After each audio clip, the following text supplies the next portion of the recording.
বদনজর থেকে বাঁচার দোয়া বা আমল কি আছে? বদনজর সত্য, এ বিষয়ে আমাদের পরিষ্কার ধারণা থাকতে হবে। অনেক ইমানদার, অনেক মুসলমানরা এ বিষয়ে ধোঁয়াশার মধ্যে থাকেন। তারা মনে করেন যে এটা বোধহয় কুসংস্কারাচ্ছন্ন বিশ্বাস। মূলত নবী করিম সাল্লাল্লাহু আলাইহি ওয়াসাল্লাম বলেছেন, আল আইনু হাক্কুল। বদনজরের মাধ্যমে মানুষ ক্ষতিগ্রস্ত হয়, এমনকি মানুষ ছাড়াও অন্যান্য আল্লাহর যে নেয়ামতগুলো আছে সেই নেয়ামতগুলো অনেক সময় নষ্ট হয় অথবা দূরীভূত হয়ে যায়। অর্থাৎ বদনজরের প্রভাব, নেগেটিভ প্রভাব আছে, এটি সত্য। এখন মানুষ বদনজরের যে কুপ্রভাব বা এর ফলে যে মানুষ বা অন্য কোনো বস্তু ব্যক্তি ক্ষতিগ্রস্ত হতে পারে, এই বিষয়গুলো অনেক সময় দেখে না বা খোলা চোখে দেখা যায় না। সেজন্য আমরা অনেকে সন্দেহ করি যে বদনজর টজর এগুলো বোধ হয় কুসংস্কারাচ্ছন্ন বিষয়। মূলত এ সম্পর্কিত হাদিসগুলোর দিকে তাকালে আমাদের বেশ সতর্ক থাকতে হয়। একটি রেওয়ায়ত রয়েছে যে মানুষের হিংসাত্মক চাহনি বা বদনজর এটা এত জঘন্য এবং এটার কুপ্রভাব এত বেশি যে ওঁটকে পাতিল পর্যন্ত এবং মানুষকে কবর পর্যন্ত অনেক সময় পৌঁছে দেয়। এত ভয়াবহ কুপ্রভাব এর আছে। এই জন্য বদনজরের বিষয়ে আমাদের ধারণা পরিষ্কার হতে হবে যে বদনজরের মাধ্যমে মানুষ ক্ষতিগ্রস্ত হতে পারে। বদনজর জিনিসটা কি? বদনজর জিনিসটা হলো যে কেউ কারোর প্রতি কোনো ব্যক্তি বা কোনো বস্তু এটা দেখে ওই ব্যক্তি বা বস্তুর প্রতি সে অনেক বেশি অভিভূত হয়ে নিজের অজান্তে অনেক সময় অথবা কখনো জ্ঞাতসারে সে লোলুপ দৃষ্টি বা হিংসাত্মক দৃষ্টি দেয়, যেটাকে নজরে হাসেদ বলা হয় রুকিয়ার ভাষায়। অর্থাৎ হিংসাত্মক চাহনি, যেটা দেখে সে অনেক বেশি অভিভূত হয়েছে। এবং এই যে অভিভূতির মাত্রাটা, অভিভূত হওয়ার মাত্রাটা যখন অনেক বেশি হয়ে যায়, কখনো কখনো সেটা নিজের অজান্তেও হিংসাত্মক নজর হয়ে যায় যে আরে এত সুন্দর, এত বেশি ভালো, এই ক্ষেতে এত সুন্দর ফসল হয়েছে, বা এই লোকটা দেখতে এত সুন্দর, এই বাচ্চাটা এত ফুটফুটে। এর ফলশ্রুতিতে স্পিরিচুয়ালি, ভেতরগতভাবে এই ব্যক্তি বা বস্তু ক্ষতিগ্রস্ত হয়।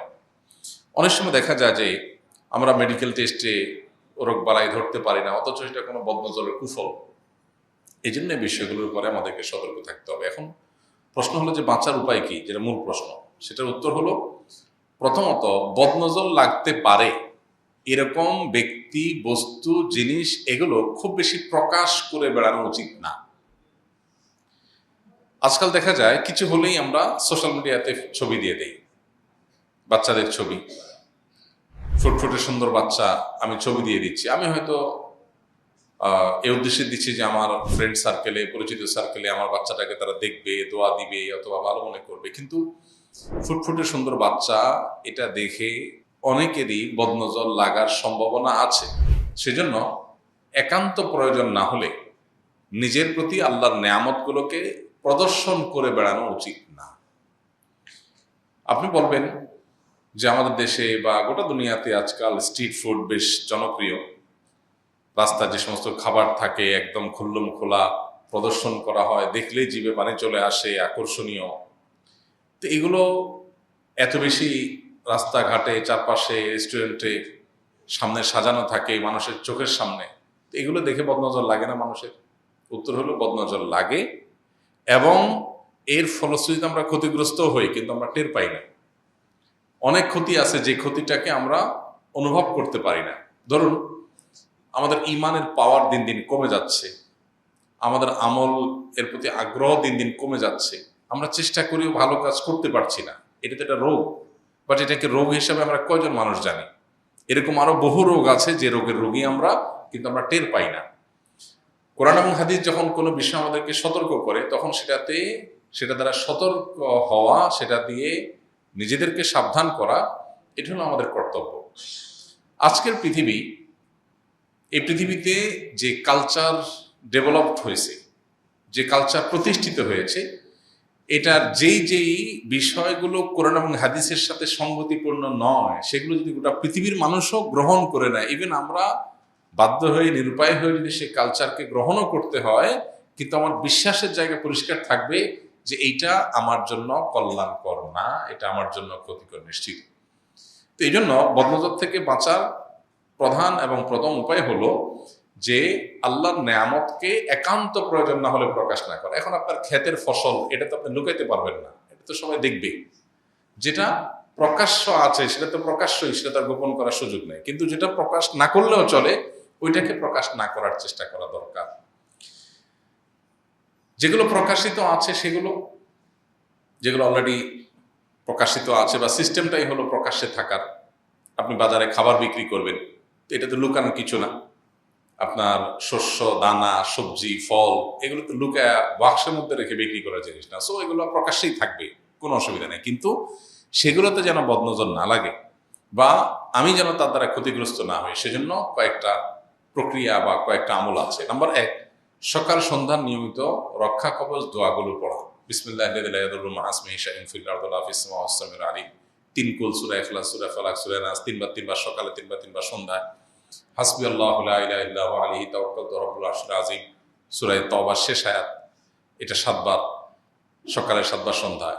এইভাবে রক্ষা কবচ আমলগুলো যদি আমরা নিয়মিত করতে পারি, ইনশাআল্লাহ বিইذনিল্লাহ এই জাতীয় বিষয়গুলো আমাদেরকে ক্ষতি করতে পারবে না। তখন একটা সেফটি আমরা নিয়ে নিলাম, টিকার মতো। টিকা যেরকম মানুষের রোগ হওয়ার আগে থেকে নিয়ে নিলে আর রোগ হয় না, বা রোগ হওয়া থেকে মানুষকে আত্মরক্ষা করার জন্য যে এই সিস্টেম, ঠিক একইভাবে সকালের সন্ধ্যা দোয়াগুলো পড়ার মানে হলো এরপরে সম্ভাব্য যে ক্ষতি হওয়ার আশঙ্কা আছে, সেই ক্ষতি থেকে আল্লাহ তাআলা আমাকে আগে সেভ করবেন এবং অগ্রিম সেফটি আমি নিয়ে নিলাম। এই জন্য সকাল সন্ধ্যার আমলগুলো খুবই গুরুত্বের সাথে করা দরকার। আর কোনো আমল করতে না পারেন, অন্তত 3টা আমল, বিসমিল্লাহিল লাযী লা ইয়াদুররু 3 বার, 3 কুল, সূরা ইখলাস, সূরা ফালাক, সূরা নাস 3 বার 3 বার, আর সূরা তাওবার শেষ আয়াতের হাসবিয়াল্লাহু লা ইলাহা ইল্লাহু, এটার অংশ 7 বার 7 বার, হাসবিয়াল্লাহু লা ইলাহা ইল্লাহু আলাইহি তাওয়াক্কালতু রাব্বুল আরশিল আযীম, সকাল 7 বার, সন্ধ্যা 7 বার। এই 3টা আমল, বিসমিল্লাহিল লাযী, 3 কুল এবং হাসবিয়াল্লাহ, আর কিছু না পারলে এগুলো যেন নিয়মিত আমরা করি। এটা হলো দ্বিতীয় উপায়। নাম্বার 3,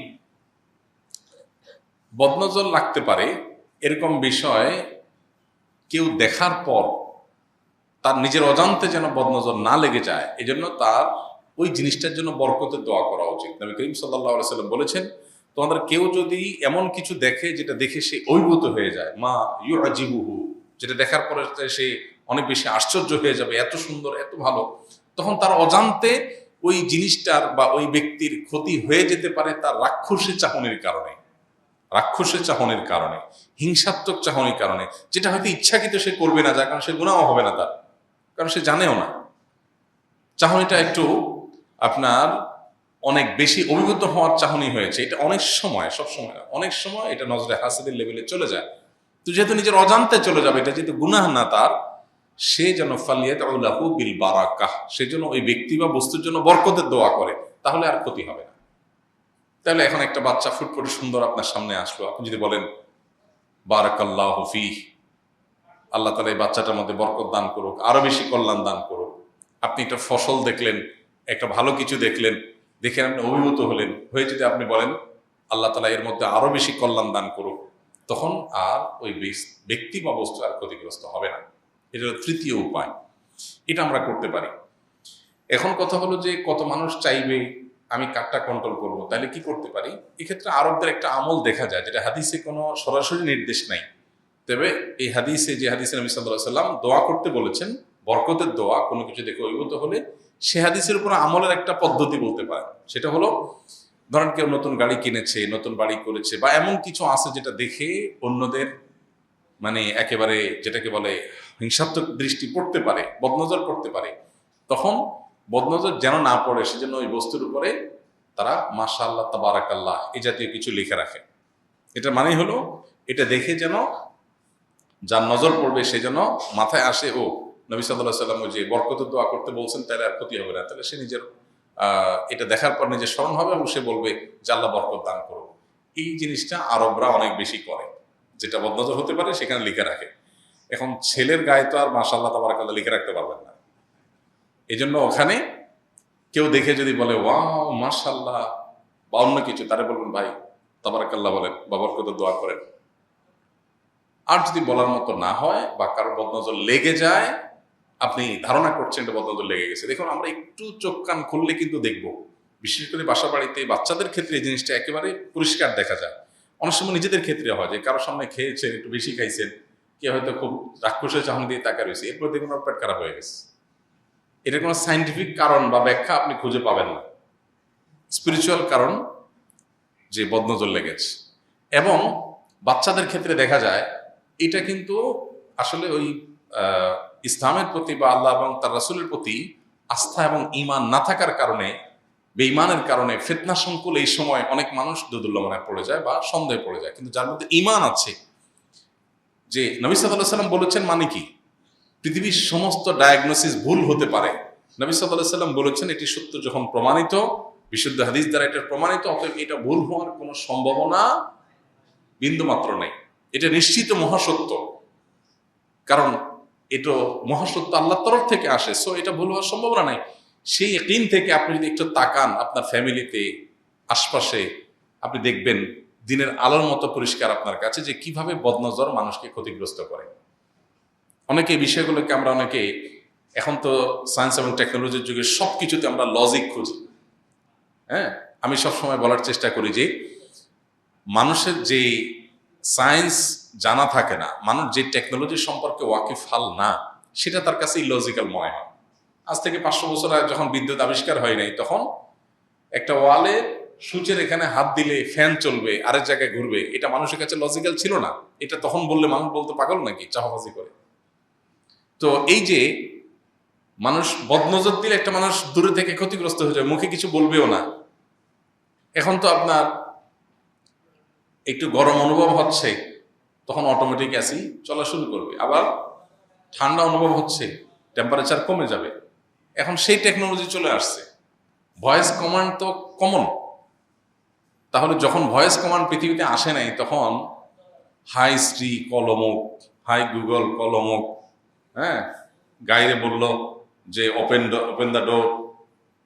ভয়েস কমান্ড দিয়ে যে অনেক কাজ করা যায়, মুখে বললেই হয়ে যাবে, কিছু করা লাগবে না, এটা এই টেকনোলজি যখন আসে না পৃথিবীতে, তখন কি মানুষের বুঝে আসছে? আসে না, মানুষের কাছে ইলজিক্যাল মনে হয়েছে। ঠিক একইভাবে বদনজর দ্বারা কিচ্ছু বলবে না, শুধু তাকাবে আর ক্ষতি হয়ে যাবে, এটা মানুষের কাছে বুঝে না আসলেও এটা মহাসত্য। কারণ আমার কাছে বাহ্যিক দৃষ্টিকোণ থেকে, যেহেতু এই টেকনোলজিটা কিভাবে কাজ করে, আল্লাহর এই সিস্টেমটা কিভাবে কাজ করে এটা আমি জানি না, সেজন্য এটাকে আমার কাছে অযৌক্তিক মনে হতে পারে, কিন্তু এটা মহাসত্য। এই জন্য এটা থেকে বাঁচার জন্য চেষ্টা করা। কারোর বদনজর যদি লেগে যায়, আপনি জানেন, যেটা বলছিলাম যে বাসা বাড়িতে অনেক সময় দেখা যায় বাচ্চাটা অমুকের কাছে যাওয়ার পর বা অমুক আসার পর এরপর থেকে দেখা যায় অসুস্থ হয়ে গেছে অস্বাভাবিকভাবে, একটু খেয়াল করলে দেখবেন এই জিনিসগুলো ধরা পড়বে।